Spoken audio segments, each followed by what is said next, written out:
नमस्कार दोस्तों, जय हिंद, वंदे मातरम। आप सभी का स्वागत अभिनंदन है टीटी फैमिली शिक्षकों के परिवार जायसवाल कोचिंग सेंटर पर, पावर्ड बाय शिक्षा ही प्रकाश है। दोस्तों, आज की क्लास में हम बात करने वाले हैं आपके भाग फर्स्ट की बात करेंगे। पहले चैप्टर के जो 30 नंबर के पूछे जाने हैं, जनरल हिंदी, जनरल इंग्लिश, तार्किक, रीजनिंग एंड पेडागोजी के प्रश्न रहेंगे। 30 प्रश्नों का संग्रह रहेगा और ये प्रैक्टिस सेट नंबर 4 है। इसके पहले ऑलरेडी 3 पार्ट हम ऑलरेडी कंप्लीट करा चुके हैं, जिसका आई बटन पे ऑलरेडी लिंक यहाँ पे दे दिया गया है। तो लिंक पे विजिट कीजिए, प्लेलिस्ट पे विजिट कीजिए और अपने 30 अंक पक्का कीजिए पहले पार्ट के। तो चलिए शुरुआत करते हैं। हिंदी की बात करेंगे। पहले हम हिंदी के 30 क्वेश्चंस करेंगे, जिसमें से पहला प्रश्न है, आप लोगों की कमेंट करना है, बताना है इनमें से कौन सा वाक्य अकर्मक क्रिया का उदाहरण नहीं है। मोहन सोता है, राम खेलता है, राम क्रिकेट खेलता है, सीता गाती है। तो इनमें से कौन सा वाक्य आपका अकर्मक क्रिया का उदाहरण नहीं है? सभी लोग कमेंट कीजिएगा।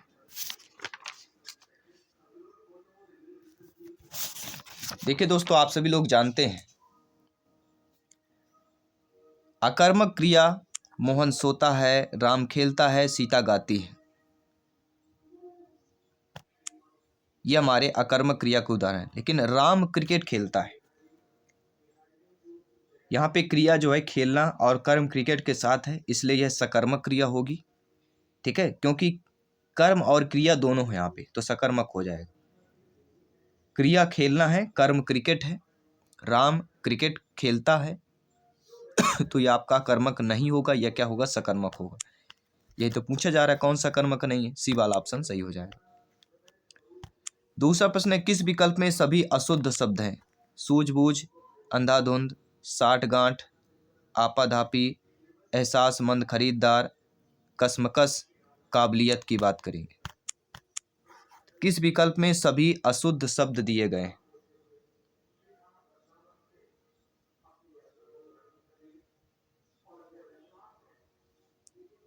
देखिए, आप सभी लोग जानते हैं सूझबूझ जो दिया गया है, तो जा जो दिया गया है, जा ना होके क्या होना चाहिए हमारा? झा झंडे वाला। सूझ एंड बूझ दोनों में झा झंडा होना चाहिए। ठीक है, ये झा झंडा यहाँ भी होना चाहिए। तो पहला ये आपका शुद्ध दिया गया है। फिर दिया गया अंधाधुंध, तो अंधाधुंध न होना चाहिए, दा जो है लास्ट में, यहाँ पे भी धा होना चाहिए, अंधाधुंध होना चाहिए। तो पहला शुद्ध दिया गया है, पहला ये ऑप्शन जो शुद्ध दिया गया है। बाकी साठगांठ, आपाधापी, एहसासमंद खरीदार, कसमकस, काबिलियत, ये सारे सही दिए गए हैं। तो कौन सा शुद्ध है? पहला जो ऑप्शन है वह हमारा सभी शुद्ध दिए गए हैं। निम्नलिखित विकल्पों में से एक वचन शब्द कौन सा दिया गया है? सभी बताइएगा। तो दर्शन जो दिया गया है, यह हमारा बहुवचन है। घरों भी बहुवचन है, लताओं भी बहुवचन है, लेकिन नदी आपका शब्द जो है एक वचन है। नदी का बहुवचन क्या होगा? नदी का जो बहुवचन होगा वह होगा नदियां। नदी का बहुवचन क्या हो जाएगा? नदियां हो जाएगा। तो अकॉर्डिंग टू क्वेश्चन हमारा जो बी ऑप्शन दिया गया है वह हमारा सही हो जाएगा। इसके बाद अगला प्रश्न है, सही अर्थ वाला शब्द युग्म कौन सा दिया गया है? आकर, आकार, खान, आकृति, कुल, कूल, बराबर, वन, शीतली, निर्जर, निर्झर, शून्य, झरना, सर, सर, बाण, भला, आदमी। सही अर्थ वाला युग्म पहचानना है और वह हमारा बी ऑप्शन है।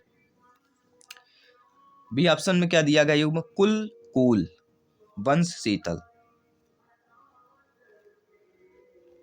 कुल मतलब क्या होता है? कुल का संबंध वंश से होता है और कूल का संबंध शीतल से होता है।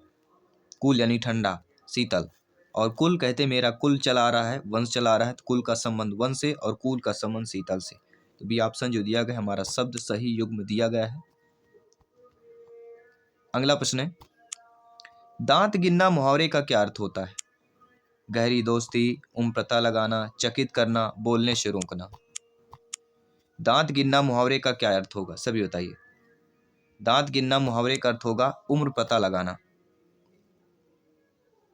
बी ऑप्शन सही हो जाएगा।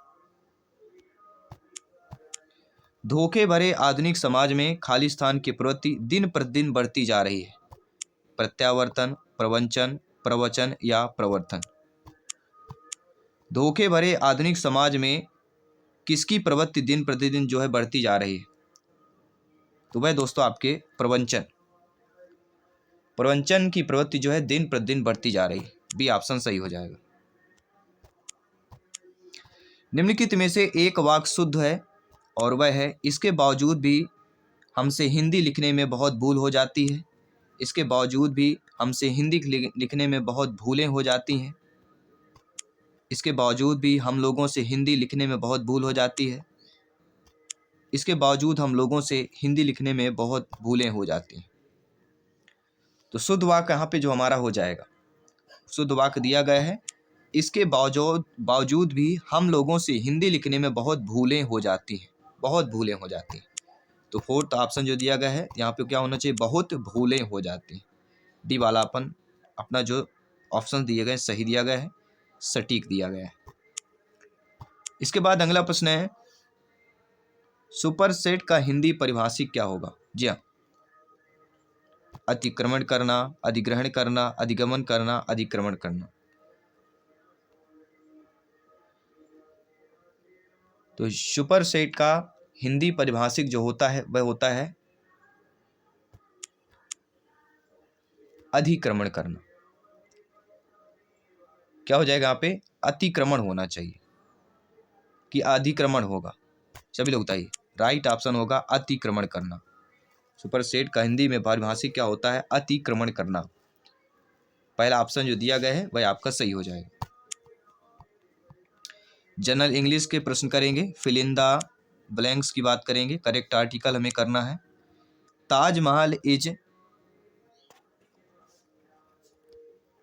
Monument symbolizing love.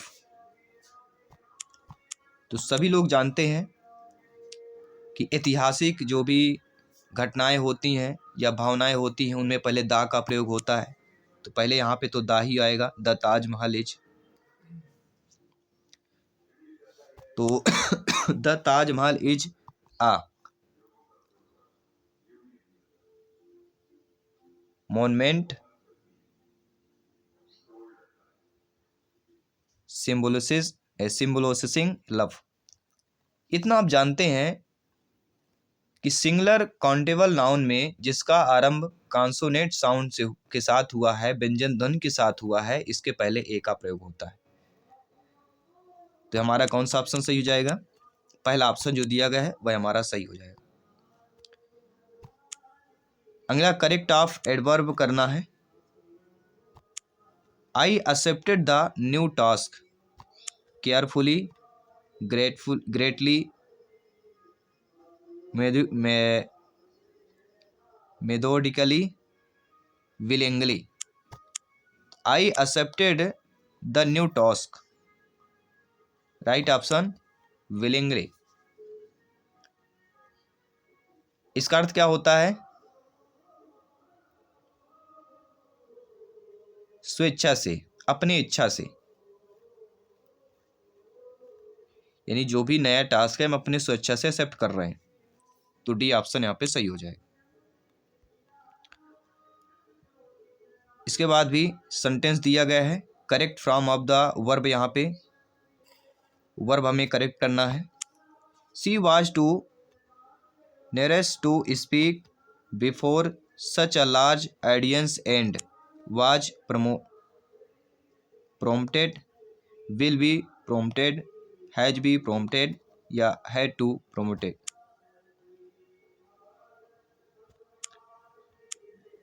तो राइट ऑप्शन यहाँ पे क्या हो जाएगा साथियों? वाक्य का पहला भाग सिंपल पास्ट में है।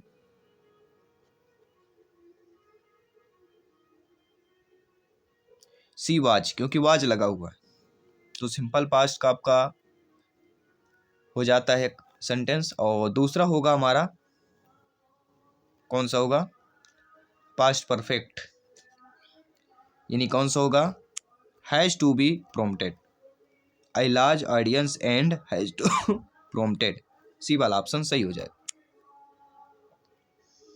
क्योंकि पहला सिंपल पास्ट में है तो दूसरा हमारा पास्ट परफेक्ट टेंस में हो जाएगा।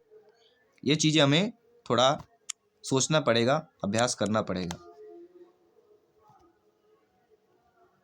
यहाँ पे भी सेंटेंस में करेक्ट करना है।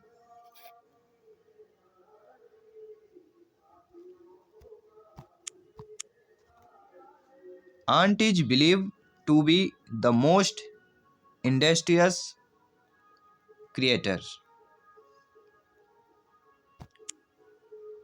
Sensible, successful, diligent, punctual। कौन सा सही होगा? देखिए, आप जानते हैं इंडस्ट्रीज जो होती हैं, या यहाँ पे दिया गया है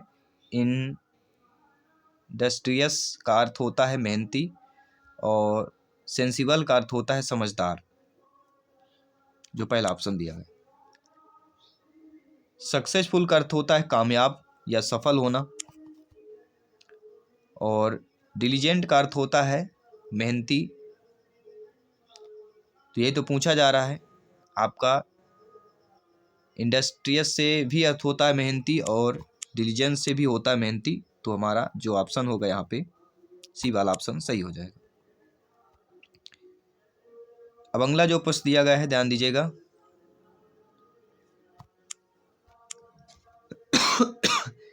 In this section, each item consists of 6 sentences of the passage.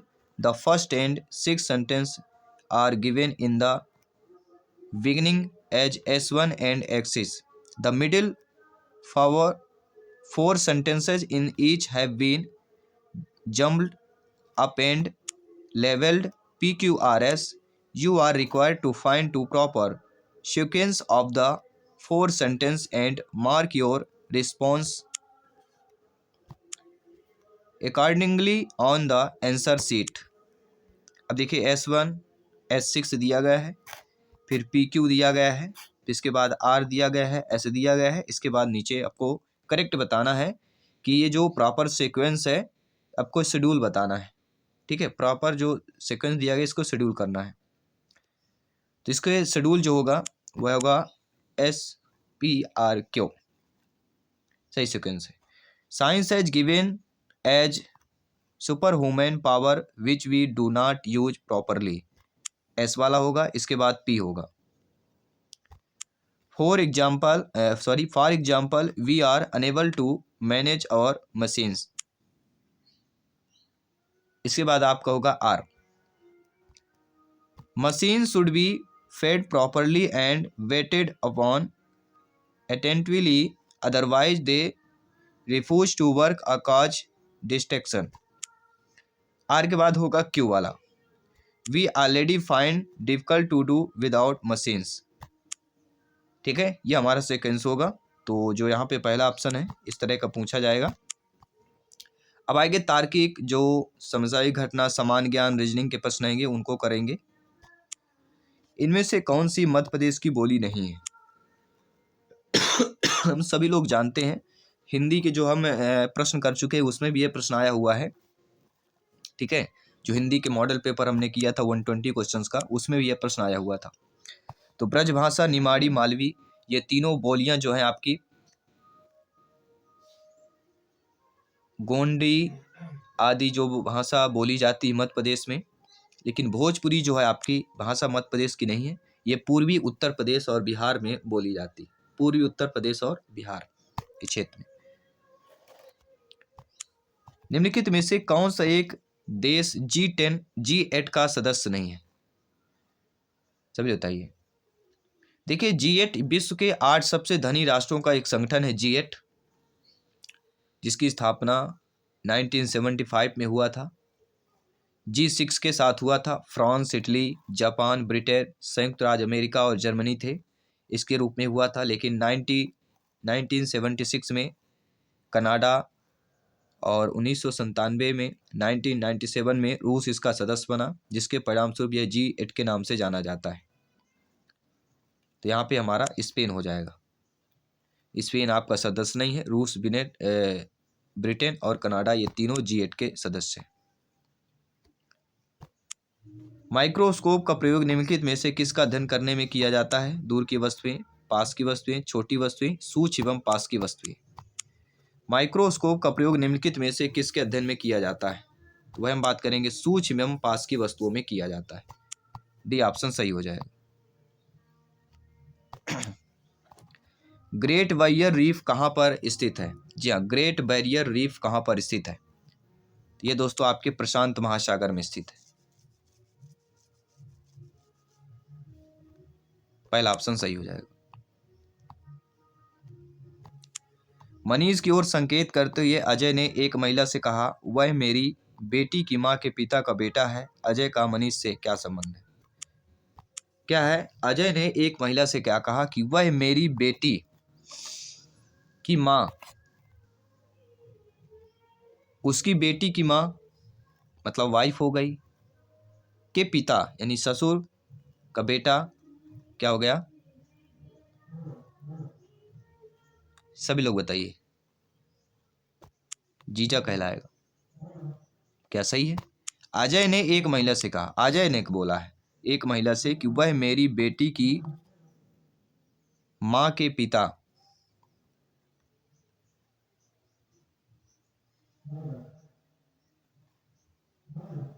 ठीक है, तो साला और जीजा का संबंध हो रहा है, तो यहाँ पे जीजा जो ऑप्शन है वो सही हो जाएगा। ठीक है।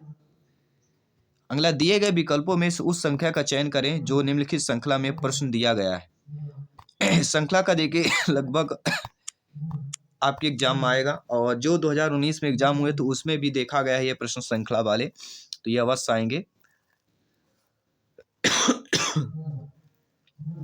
ठीक है, तो इस प्रकार के प्रश्नों को हमने ऑलरेडी पिछले में आपको बता रखा है किस प्रकार के करना है। दोनों का डिफरेंस करना है। 128 109 में कितने का डिफरेंस है? 19 का है। और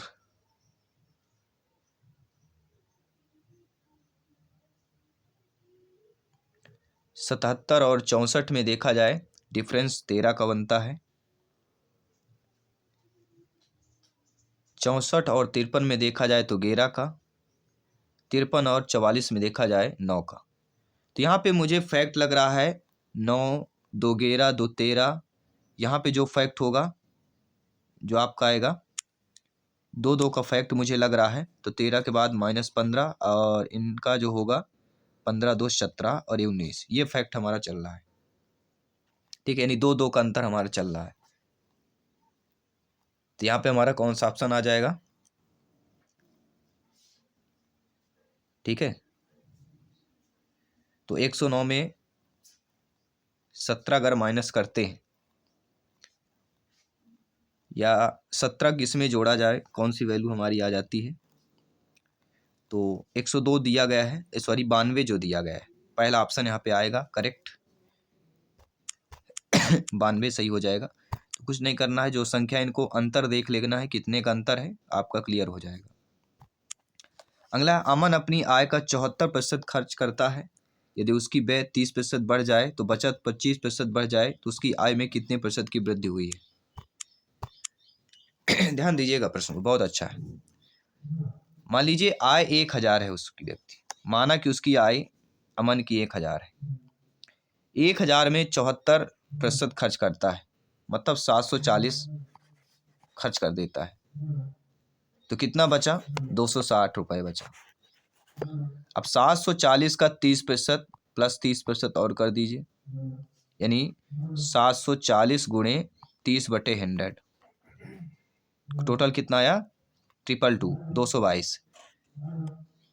अब 260 में से 25% बढ़ा दीजिए, बचत भी आपको हो रहा है ना, बचत भी 25% बढ़ा है, तो 260 गुणे 25/100 कीजिए, कितना गया? 65।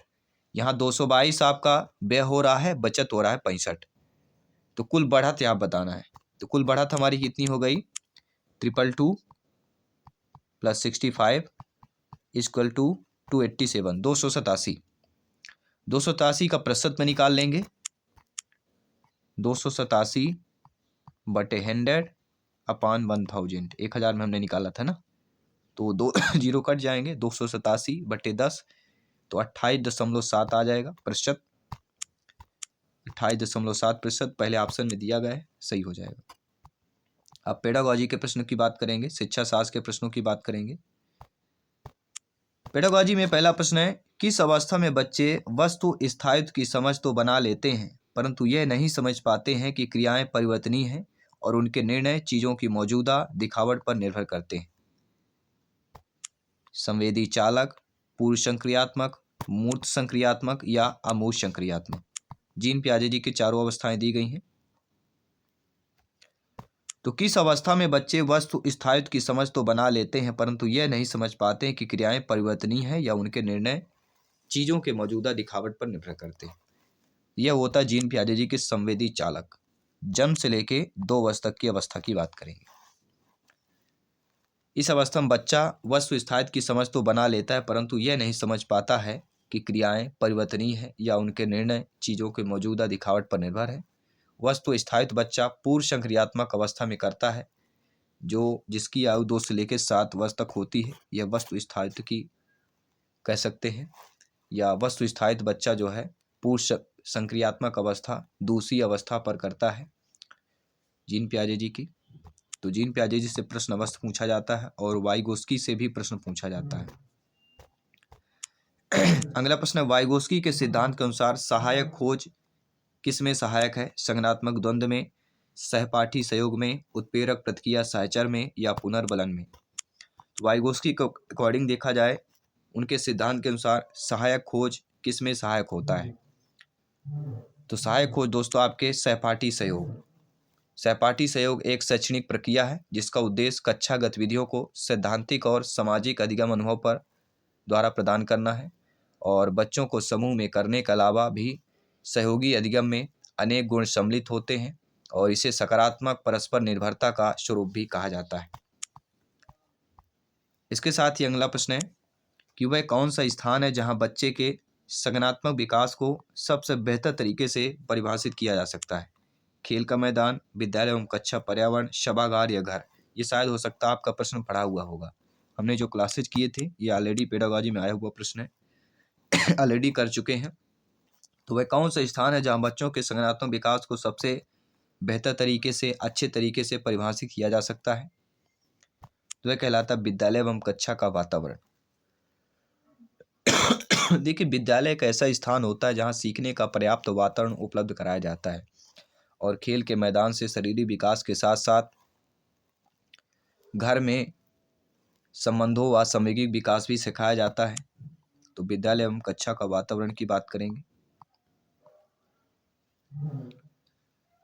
इसके बाद अगला प्रश्न है, जो बुद्धि सिद्धांत बुद्धि में सम्मिलित मानसिक प्रक्रियाओं जैसे पराघटक और बुद्धि द्वारा लिए जा सकने वाले विविध रूपों जैसे सृजनात्मक बुद्धि को शामिल करता है, वह है स्टर्नबर्ग का बुद्धिमत्ता का त्रितंत्र सिद्धांत, बुद्धि का सावेंट सिद्धांत, थर्स्टन की प्राथमिक मानसिक योग्यताएं या स्पीयरमैन का जी कारक?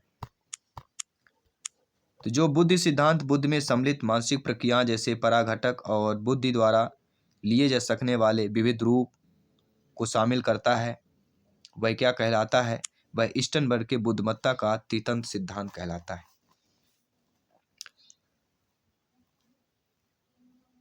स्टर्नबर्ग के बुद्धिमत्ता के त्रितंत्र सिद्धांत के अकॉर्डिंग 3 प्रकार की बुद्धि, संदर्भात्मक बुद्धि, अनुभवजन्य बुद्धि और घटनीय बुद्धि। सफल बुद्धि वाले व्यक्ति समस्याओं को नियंत्रणहीन होने से पूर्व ही उन पर कार्य करके समाधान खोज लेते। तो स्टर्नबर्ग के बुद्धिमत्ता का त्रितंत्र सिद्धांत है, इससे संबंधित प्रश्न पूछा गया है। अगला प्रश्न है, परीक्षा में तनाव निष्पत्ति को प्रभावित करता है। परीक्षा में जो है तनाव जो क्या करता है, निष्पत्ति को प्रभावित करता है। यह तथ्य निम्नलिखित में से किस प्रकार को संबंध को स्पष्ट करता है? संज्ञान भावना, तनाव विलोपन, निष्पत्ति चिंता या संज्ञान प्रतियोगिता? तो परीक्षा में जो है तनाव निष्पत्ति को प्रभावित करता है, यह जो तथ्य है किस प्रकार के संबंध को स्पष्ट करता है? यह आपके संज्ञान भावना, संज्ञान भावना के संबंध को स्पष्ट करता है। इसलिए परीक्षा में तनाव का प्रभाव शिक्षार्थी के ज्ञान और आत्मविश्वास पर पड़ता है। अगला प्रश्न है, अक्षरों का अनुपयुक्त आकार और रिक्त प्रवाही और प्रिंट अक्षरों का मिश्रण और गलत वर्तनी के भेद का लक्षण है। वाचन कौशल, लेखन कौशल, गुणज वैकल्य या उत्साह वैकल्य। अक्षरों का अनुपयुक्त आकार और रिक्त प्रवाही और प्रिंट अक्षरों का मिश्रण और गलत वर्तनी किसके भेदक लक्षण कहलाते हैं? तो यह हमारे लेखन वैकल्य के भेदक लक्षण कहलाते हैं। बी ऑप्शन सही हो जाएगा। इसके बाद अगला प्रश्न है, निम्नलिखित में से कौन जो है विद्यार्थियों के बीच सार्थक सीखने को बढ़ावा नहीं देता? अन्वेषण, बातचीत, अंतःक्रिया, अधिसंज्ञान या निष्क्रिय अवलोकन। तो कौन जो है विद्यार्थियों के बीच सार्थक सीखने को बढ़ावा नहीं देता है? देखिए, अन्वेषण, बातचीत, अंतःक्रिया, अधिसंज्ञान, ये तीनों विद्यार्थियों के बीच सार्थक सीखने को बढ़ावा देते हैं, लेकिन निष्क्रिय अवलोकन नहीं देता। निष्क्रिय नाम से ही निष्क्रिय, नेगेटिव नकारात्मक पहले से दे दिया गया है। ठीक है, तो केवल हमें पहचानना है, पेडागोजी में शब्दों को पहचानना है, आपसों को समझना है। अगला प्रश्न है, शिक्षार्थियों या अधिगमकर्ता की व्यक्तित्व भिन्नताओं के संदर्भ में शिक्षिका को चाहिए। आप सभी लोग जब नियुक्त होगी, आप लोग अध्यापक अध्यापिका बनेंगे, तो शिक्षार्थियों या अधिगमकर्ताओं की व्यक्तित्व भिन्नताओं के संदर्भ में शिक्षिका को क्या चाहिए? शिक्षिका को चाहिए कि वह विविध प्रकार की अधिगम परिस्थितियों को उपलब्ध कराए, या विविध प्रकार की अधिगम परिस्थितियों को उपलब्ध कराना। पहला ऑप्शन सही हो जाएगा।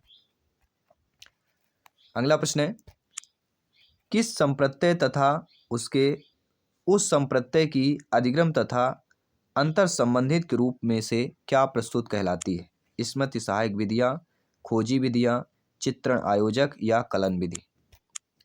तो किस संप्रत्यय तथा उस संप्रत्यय की अधिगम तथा अंतर संबंधित के रूप में क्या प्रस्तुत कहलाती है? और वह कहलाता है चित्रण आयोजक। थर्ड वाला ऑप्शन सही हो जाएगा। अगला प्रश्न है, बच्चों के व्यवहार को समझने के लिए विद्यार्थियों के घर के वातावरण का महत्वपूर्ण स्थान है तथा इससे प्राप्त सूचना को प्रश्नावली शिक्षा शास्त्र के निर्माण से जोड़ा जा सकता है। यह तथ्य अधिगम के किस सिद्धांत से संबंधित है? व्यवहारिक, पारस्परिक, रचनावादी या सामाजिक रचनावादी। तो राइट ऑप्शन दोस्तों यहाँ पे क्या हो जाएगा? देखिए, बच्चों के व्यवहार को समझने के लिए विद्यार्थियों, बालक बालिकाओं के घर के वातावरण का महत्वपूर्ण स्थान है तथा इससे प्राप्त सूचना को प्रभावशाली शिक्षा शास्त्र के निर्माण से जोड़ा जा सकता है। यह तथ्य अधिगम के किस सिद्धांत से संबंधित है? तो वह हो जाता है परिस्थिति। कर्ट लेविन के अधिगम क्षेत्र के सिद्धांत के अकॉर्डिंग प्राणी को उसके वातावरण से अलग करके नहीं समझा जा सकता है। प्राणी तथा वातावरण एक दूसरे से अंतरक्रिया करते हैं, इसलिए बच्चों के व्यवहार को समझने के लिए उनके घर के वातावरण का महत्वपूर्ण स्थान होता है। ठीक है, तो यहाँ पे परिस्थिति की बात करेंगे। बी ऑप्शन सही हो जाएगा। तो आई होप सभी पैर में अच्छे तरीके से समझ गए होंगे। डेली आपकी यह क्लास 7 PM में होती है, फर्स्ट पार्ट की, जो 30 नंबर की रहती है। डेली आइए, एग्जाम के पहले प्रिपेयर कीजिए, बाकी सब्जेक्ट के प्रिपरेशन में लगे रहिए, लेकिन ये भी 30 प्रश्न आपके इंपॉर्टेंट है। आइए मिलते हैं आपके अगले क्लास पर। सभी मित्रों को जय हिंद, वंदे मातरम, धन्यवाद।